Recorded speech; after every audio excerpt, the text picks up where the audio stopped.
നമസ്കാരം കൂട്ടുകാരെ, psychology part 3-ൽ intelligence ടെസ്റ്റുകളും ടൂളുകളുമാണ് ഉൾപ്പെടുത്തിയിരിക്കുന്നത്. പാർട്ട് 1-ഉം 2-ഉം എല്ലാവരും പഠിച്ചു കഴിഞ്ഞു എന്ന് കരുതുന്നു. ചോദ്യത്തിലേക്ക് കടക്കാം. ആദ്യത്തെ ചോദ്യം, ട്രയാർക്കിക് സിദ്ധാന്തം അവതരിപ്പിച്ചത് സ്റ്റേൺബർഗ്. ട്രയാർക്കിക് സിദ്ധാന്തം അവതരിപ്പിച്ചത് സ്റ്റേൺബർഗ്. സ്റ്റേൺബർഗിൻ്റെ അഭിപ്രായത്തിൽ ബുദ്ധിയുടെ 3 തലങ്ങൾ ഏതെല്ലാമാണ്? സ്റ്റേൺബർഗിൻ്റെ അഭിപ്രായത്തിൽ ബുദ്ധിയുടെ 3 തലങ്ങൾ ഏതെല്ലാമാണ്? Componential intelligence, experimental intelligence, contextual intelligence.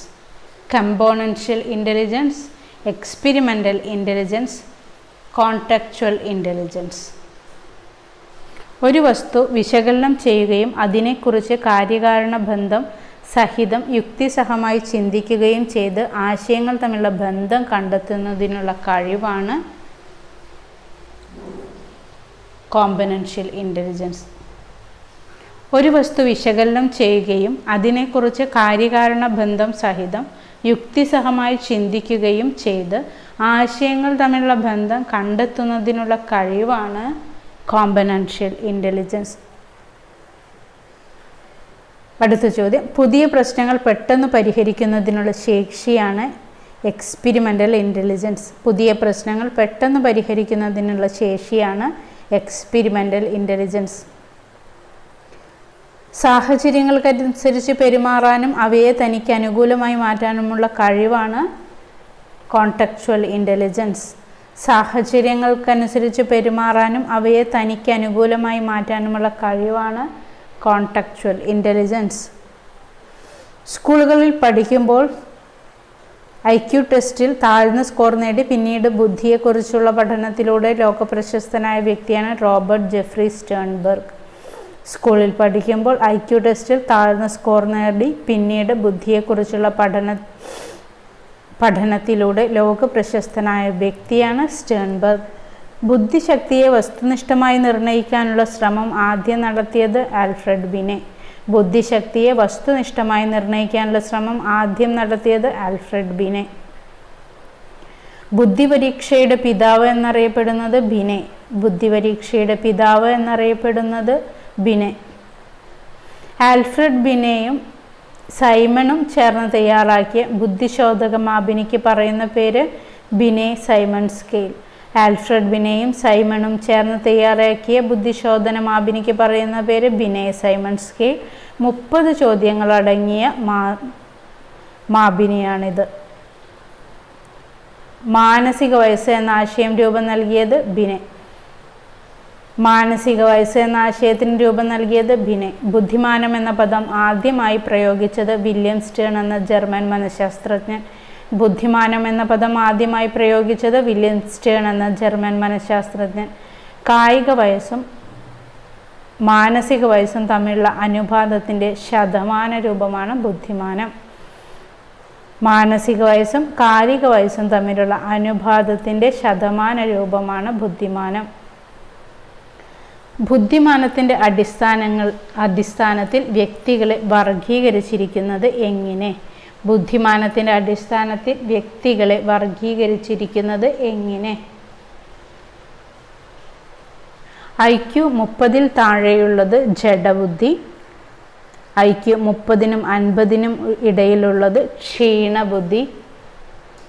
IQ 50-നും 70-നും ഇടയിൽ മൂഢബുദ്ധി.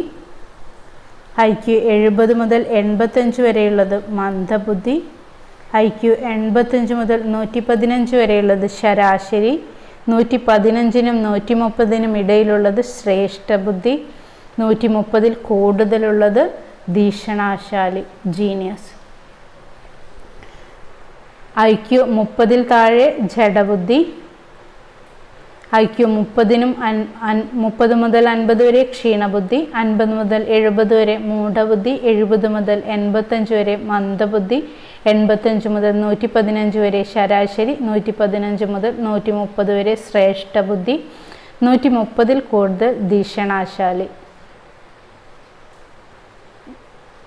ശ്രേഷ്ഠബുദ്ധി സുപ്പീരിയർ, ധീഷണാശാലി ജീനിയസ്. ഇത് രണ്ടും പ്രതിഭാസ സമ്പന്നരായി കാണാം. ഗിഫ്റ്റഡ് സ്റ്റുഡൻസ് എന്ന് പറയുന്നത് ഇത്തരത്തിലുള്ള ബുദ്ധിയുള്ള കുട്ടികളെയാണ്. നെക്സ്റ്റ് ജഡബുദ്ധി, ക്ഷീണബുദ്ധി, മൂഢബുദ്ധി. ഈ 3 കാറ്റഗറിയും കൂടെ ഒരുമിച്ച് ദുർബല ബുദ്ധി എന്ന് പറയുന്നു. ഫീഡഡ് മൈൻഡഡ്. Next question. 1916 സ്റ്റാൻഫോർഡ് സർവകലാശാലയുടെ ആഭിമുഖ്യത്തിൽ ബിനെറ്റ് സൈമൺ മാബിനി പരിഷ്കരിച്ചപ്പോൾ നൽകിയ പേര് സ്റ്റാൻഫോർഡ് ബിനെ ടെസ്റ്റ്. 1916 സ്റ്റാൻഫോർഡ് സർവകലാശാലയുടെ ആഭിമുഖ്യത്തിൽ ബിനെറ്റ് സൈമൺ മാബിനി പരിഷ്കരിച്ചപ്പോൾ നൽകിയ പേര് സ്റ്റാൻഫോർഡ് ബിനെ ടെസ്റ്റ്. ചോദ്യങ്ങൾ വാചികമായോ ലിഖിതമായോ ചോദിക്കുകയും ഉത്തരങ്ങൾ ലിഖിത ഭാഷയിൽ എഴുതുകയും ചെയ്യുന്ന ശോധകങ്ങൾ ഭാഷാപരമായ ശോധകങ്ങൾ. ചോദ്യങ്ങൾ വാചികമായോ ലിഖിത രൂപത്തിലോ ചോദിക്കുകയും ഉത്തരങ്ങൾ ലിഖിത ഭാഷയിൽ എഴുതുകയും ചെയ്യുന്ന ശോധകങ്ങൾ ഭാഷാപര ശോധകങ്ങൾ. ഭാഷ ആവശ്യമില്ലാത്തതും ചിത്രങ്ങളോ രൂപങ്ങളോ ബ്ലോക്കുകളോ മറ്റു പദാർത്ഥങ്ങളോ ഉപയോഗിച്ച് കൈകാര്യം ചെയ്യുന്ന ശോധകങ്ങൾ ഭാഷാപരമായ ശോധകങ്ങൾ. ഭാഷ ആവശ്യമില്ലാത്തതും ചിത്രങ്ങളോ രൂപങ്ങളോ ബ്ലോക്കുകളോ മറ്റു പദാർത്ഥങ്ങളോ ഉപയോഗിച്ച് കൈകാര്യം ചെയ്യുന്ന ശോധകങ്ങൾ ഭാഷാപരമല്ലാത്ത ശോധകങ്ങൾ നോൺ വെർബൽ ടെസ്റ്റ്സ്. നെക്സ്റ്റ്, ഭാഷ ആവശ്യമില്ലാത്തതും ചിത്രങ്ങളോ രൂപങ്ങളോ ബ്ലോക്കുകളോ മറ്റു പദാർത്ഥങ്ങളോ ഉപയോഗിച്ച് കൈകാര്യം ചെയ്യുന്ന ശോധകങ്ങൾ ഭാഷാപരമല്ലാത്ത ശോധകങ്ങൾ നോൺ വെർബൽ ടെസ്റ്റ്സ്. മാനവീകരിച്ച പ്രകടന ശോധകങ്ങളുടെ ഒരു ശ്രേണി തയ്യാറാക്കാനുള്ള ആദ്യത്തെ പ്രമുഖ സംരംഭമാണ് പിറ്റമർ പാറ്റേഴ്സൺ പ്രകടന മാപിനി. മാനവീകരിച്ച പ്രകടന ശോധകങ്ങളുടെ ഒരു ശ്രേണി തയ്യാറാക്കാനുള്ള ആദ്യത്തെ പ്രമുഖ സംരംഭമാണ് പിറ്റമർ പാറ്റേഴ്സൺ പ്രകടന മാപിനി. ഇൻ്റലിജൻസ് ടെസ്റ്റ് നടത്തുന്നതിന് വേണ്ടി ഉപയോഗിക്കുന്ന പ്രധാന ശോധകങ്ങൾ Stanford Binet test, Pintner Paterson performance test, Arthur performance test, Kohs block design test, Bhatia's performance test.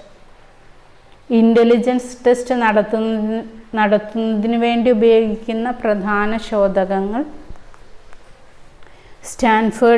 Stanford Binet test, Pintner Paterson performance test, Arthur performance test, Kohs block design test, Bhatia's performance test.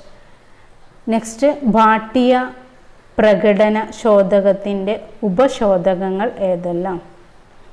Bhatia പ്രകടന ശോധകത്തിൻ്റെ ഉപശോധനങ്ങൾ ഏതെല്ലാം? Kohs block design test, Alexander's drawing test, pattern drawing test, immediate memory test, picture construction test. ഒന്നുകൂടെ നോക്കാം. കോഹസ് block design test കാർഡിൽ കാണുന്ന design അനുസരിച്ച് ക്യൂബുകൾ ക്രമീകരിക്കുന്ന ടെസ്റ്റാണ് Kohs block design test. Next, Alexander's drawing test കാർഡിൽ ക്രമീകരിക്കുന്നതിൻ്റെ എതിർദിശയിൽ ബ്ലോക്കുകൾ ക്രമീകരിക്കുന്നതാണ് Alexander's drawing test. Pattern drawing test pencil കടലാസിൽ നിന്ന് ഉയർത്താതെ തന്നിരിക്കുന്ന മാതൃകയനുസരിച്ച് രേഖകൾ വരയ്ക്കുന്നതാണ് pattern drawing test. Next, immediate memory test അക്ഷരങ്ങളോ കേട്ട് ആവർത്തിക്കുക, അതാണ് immediate memory test. Next, picture construction test യഥാക്രമം 2, 4, 6, 8, 12 കഷ്ണങ്ങളായി വിഭജിച്ച ചിത്രങ്ങൾ കാർഡിൽ കാണുന്ന വിധം ചേർത്ത് വയ്ക്കുന്നതാണ് picture construction test. Next question, the universal non verbal intelligence test വികസിപ്പിച്ചെടുത്തത് doctor Bruce A Bracken, doctor Steve McCallum.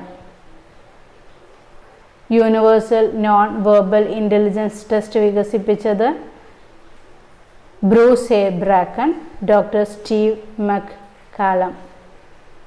Two factor theory ദ്വിഘടക സിദ്ധാന്തം ആവിഷ്കരിച്ചത് സ്പിയർമാൻ. ടു ഫാക്ടർ തിയറി ദ്വിഘടക സിദ്ധാന്തം ആവിഷ്കരിച്ചത് സ്പിയർമാൻ. 91ാമത്തെ ചോദ്യം, ബുദ്ധിശോധകങ്ങൾ നൽകി ഒരു സംഘം ആളുകളുടെ നിഷ്പാദത്തെ പെർഫോമൻസിനെ അപഗ്രഥിക്കാൻ സ്പിയർമാൻ ആവിഷ്കരിച്ച സിദ്ധാന്തം ദ്വിഘടക സിദ്ധാന്തം. സ്പിയർമാൻ്റെ അഭിപ്രായത്തിൽ ബുദ്ധിയുടെ ഘടകങ്ങൾ ഏതെല്ലാമാണ്? ദ്വിഘടകങ്ങൾ. 2 ഘടകങ്ങളാണ് ബുദ്ധിക്കുണ്ടെന്നാണ് സ്പിയർമാൻ പറഞ്ഞിട്ടുള്ളത്. സാമാന്യ ഘടകവും അനേകം വിശിഷ്ട ഘടകങ്ങളും ചേർന്നതാണ് ബുദ്ധി എന്നാണ് അദ്ദേഹം പറഞ്ഞത്. 2 ഘടകങ്ങൾ, ദ്വിഘടകം, സാമാന്യ ഘടകം, അനേകം വിശിഷ്ട ഘടകങ്ങൾ. സാമാന്യ ഘടകം എന്ന് പറയുന്നത് ജന്മസിദ്ധമാണ്. പ്രവർത്തനങ്ങളുടെ വിജയത്തിന് ജി ഫാക്ടർ ആവശ്യമാണ്. അനേകം വിശിഷ്ട ഘടകങ്ങൾ, സ്പെസിഫിക് ഫാക്ടർ, അത് കർമ്മസിദ്ധമാണ്. സംഗീതം, ടൈപ്പിംഗ്, കമ്പ്യൂട്ടേഷൻ തുടങ്ങിയ സവിശേഷ രംഗങ്ങളിലെ വിജയം എസ് ഘടകത്തെ ആശ്രയിച്ചിരിക്കുന്നു. സ്പെസിഫിക് ഫാക്ടറിനെ ആശ്രയിച്ചാണ് സംഗീതം, ടൈപ്പിംഗ്, കമ്പ്യൂട്ടേഷൻ തുടങ്ങിയ സവിശേഷതകളിലെ വിജയം എസ് ഘടകത്തെ ആശ്രയിച്ചിരിക്കുന്നു. നെക്സ്റ്റ്, സംഘഘടക സിദ്ധാന്തത്തിൻ്റെ ആവിഷ്കർത്താവ്, ഗ്രൂപ്പ് ഫാക്ടർ തിയറിയുടെ ആവിഷ്കർത്താവ് തേഴ്സ്റ്റൺ. തേഴ്സ്റ്റൻ്റെ സംഘഘടക സിദ്ധാന്തത്തിൽ ഉൾപ്പെടുന്ന 7 പ്രാഥമിക സംഘങ്ങൾ ഏതെല്ലാം? തേഴ്സ്റ്റൻ്റെ സംഘഘടക സിദ്ധാന്തത്തിൽ ഉൾപ്പെടുന്ന 7 പ്രാഥമിക സംഘങ്ങൾ ഏതെല്ലാം? ആദ്യത്തേത് വാചിക അവധാരണം, രണ്ടാമത്തേത് വാചാലത, 3 സംഖ്യ, 4 ദിശ, 5 സാഹചര്യ സ്മൃതി, 6 പ്രത്യക്ഷണ വേഗത, 7 യുക്തിചിന്തനം. തേഴ്സ്റ്റൻ്റെ സംഘഘടക സിദ്ധാന്തത്തിൽ ഉൾപ്പെട്ടിരിക്കുന്ന 7 പ്രാഥമിക സംഘങ്ങളാണ് വാചിക അവധാരണം, വെർബൽ കോംപ്രിഹെൻഷൻ, വാചാലത, വേർഡ് ഫ്ലുവൻസി, സംഖ്യ, നമ്പർ, 4 ദിശ, സ്പേസ്, 5 സാഹചര്യ സ്മൃതി, അസോസിയേറ്റീവ് മെമ്മറി, 6 പ്രത്യക്ഷണ വേഗത, പെർസെപ്ച്വൽ സ്പീഡ്, 7 യുക്തിചിന്തനം, റീസണിങ്. നെക്സ്റ്റ് വരുന്നത് ബുദ്ധിഘടനാ സിദ്ധാന്തം, സ്ട്രക്ചർ ഓഫ് ഇൻ്റലക്റ്റ് മെത്തേഡ് ആവിഷ്കരിച്ചത് JP ഗിൽഫോർഡ്. ബുദ്ധിഘടനാ സിദ്ധാന്തം, സ്ട്രക്ചർ ഓഫ് ഇൻ്റലക്റ്റ് മെത്തേഡ് ആവിഷ്കരിച്ചത് JP ഗിൽഫോർഡ്. ബുദ്ധിയുടെ ഘടനയെ ത്രിമാന ഘടകങ്ങളായി ചിത്രീകരിച്ചത് JP ഗിൽഫോർഡ്. ബുദ്ധിയുടെ ഘടനയെ ത്രിമാന ഘടകങ്ങളായി ചിത്രീകരിച്ചത് JP ഗിൽഫോർഡ്. ഗിൽഫോർഡ് വികസിപ്പിച്ചെടുത്ത ബുദ്ധി പരീക്ഷാ ഇനങ്ങൾ അത് നമുക്ക് അടുത്ത ക്ലാസ്സിൽ നോക്കാം. അപ്പോൾ ഇന്നത്തെ ക്ലാസ് യൂസ്ഫുള്ളായി എന്ന് കരുതുന്നു. എന്തെങ്കിലും ഡൗട്ട് ഉണ്ടെങ്കിൽ നിങ്ങൾ കമൻറ്റ് ചെയ്യാം. കേട്ടറ്റിന് വേണ്ടി എല്ലാവരും നന്നായി ശ്രമിക്കുക. Okay, thank you.